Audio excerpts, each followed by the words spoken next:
Kusimamishwa kwa wahudumu wa koko imekuathiri kivipi?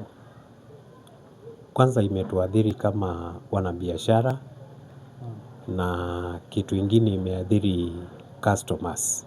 Customer wanalalamika sana maana ni watu wengi walikuwa wanategemea hiyo jiko ya koko na kwa saa hii zimelala kwa nyumba hawazitumii.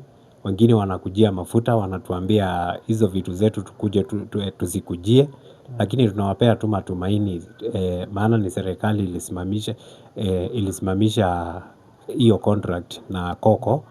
Tuko na matumaini pia wanaweza rudisha. Kwa hivyo hatujakufa moyo. Tuko na matumaini na tukiangalia wale customers wenye wanaumia. Kuna wenye wanategemea hizo majiko kutoka tuwauzie. Na tunajua kuna wale faithful customers wenye walikuwa wanakujia mafuta kwa duka. Au tunajua kuna wenye wanaumia sana. Pia ninaona ulikuwa umenunua. Hizi ni wewe umenunua? Nilikuwa nanunua kwa wale wenye maybe wenye wanahamia sehemu zingine mahali hakuna koko. Nilikuwa nimewapea hiyo opportunity. Kama mnajua sasa hiyo ni kitu yenye anaenda nayo ushago na maybe hakuna koko. Tunakubaliana ananiachia hiyo nampea pesa then na mtu mwingine akikuja tunaongea na customer care wa koko tunambadilishia. Na pia hii ATM ni wewe umenunua? Mara ya kwanza tulikuwa tunalipa kiasi fulani na wanatupea machine of which walituambia contract ikiisha wa kwanza contract ikiisha hiyo pesa yetu itakuwa refundable.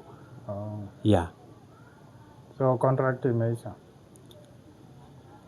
Tulikuwa tuna renew of which tulikuwa tuna renew every year kama koko na engines of which walikuwa wanatuhakikishia ya kwamba wale new engines ndio walikuwa wanalipa hiyo pesa of which ilikuwa yao na ni refundable.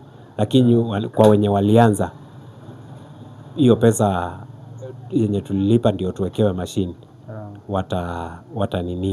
wata refund.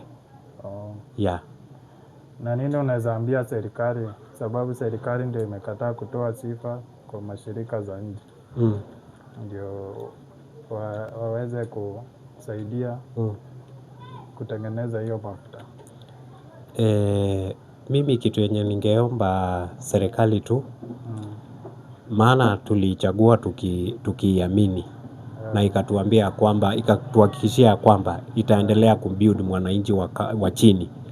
Na unaona kama koko ukiwa na 50 bob unapika sapa na unapika asubuhi. Kwa hivyo kwa kuondoa koko Kenya imeathiri watu wengi sana. Na pia ilikuwa inasaidia watu walikuwa wameachana mafuta taa na pia hata makaa. Maana koko ni clean energy haina madhara yoyote na hata ilikuwa inasaidia watu. Ukiwa na mtoto mdogo kwa nyumba unatumia bila wasiwasi. Inaweza pika githeri, inaweza pika chapati, inaweza pika chakula yoyote. Na inaweza tumika hata kwa hoteli? Kuna watu wengi walikuwa wanatumia hizi majiko kwa hoteli. Hii hoteli kubwa kubwa? For example kupasha chakula moto kama maybe hakuna stima. Kuna watu wengi niliuzia wakitengela huko juu. Maana sisi tulianza kuuza hizi jiko na zilikuwa hiyo by that time mafuta ilikuwa affordable. Ilikuwa like hiyo kibuyu 161 na ukifanya hesabu kama ni stima ama yani unaona ina save. Hiyo 161 ni lita moja? Hii kibuyu ikiwa imejaa. Hii kibuyu kijani lita ngapi? Ni 2.3. Iko sawa sana. Hayo ni hivyo. Asante.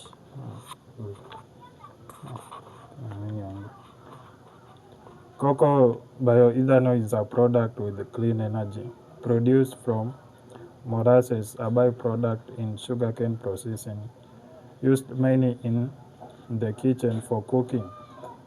Cocoa brand employed so many people from sellers of cocoa machines and the bioethanol to distributors. Now they are jobless, mentally or financially affected, and customers have to rely on somehow expensive means to survive. I'm Brian from Kitengera.